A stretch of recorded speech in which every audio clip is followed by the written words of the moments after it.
এই রাতের অন্ধকারে একা একা বসে কাঁদছেন কেন? কারোর জন্য অপেক্ষা করছেন নাকি কারোর হাত থেকে পালাচ্ছেন? তাতে আপনার দরকারটা কি? প্লিজ আমাকে একা থাকতে দিন তো। এত রাতে একটা মেয়ে একা একা বসে কাঁদছেন, একা থাকতে দিলে পরে কোনো প্রবলেম হলে আমার অনুশোচনা থেকে কি আপনি বাঁচাতে আসবেন আমায়? আমি কেন আসতে যাব? তাহলে কোথায় যাবেন বলুন, আমি পৌঁছে দেই।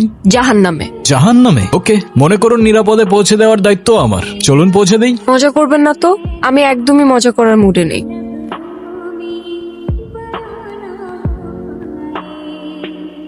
কি হয়েছে বলুন তো? এত রাতে এভাবে একা বসে এমনি এমনি তো আর কান্না করছেন না, কিছু তো একটা হয়েছে আপনার। মা বাবা কেউ আমাকে বিশ্বাস করে না, সবাই আমাকে দোষারোপ করে। আমি কাউকে কিছু বোঝাতে পারি না। মাঝে মাঝে মনে হয় এই পৃথিবীর কোথাও আমার জন্য এক ফোঁটাও জায়গা নেই। অদ্ভুত, আপনার কথাগুলো কেন যেন খুব রিলেট করতে পারছি আমি দেখি এই শহরে মানুষ মুখোশ পরে ঘুরে বেড়ায়, তবে আপনার ওই কান্না সেটা অভিনয় হতে পারে না।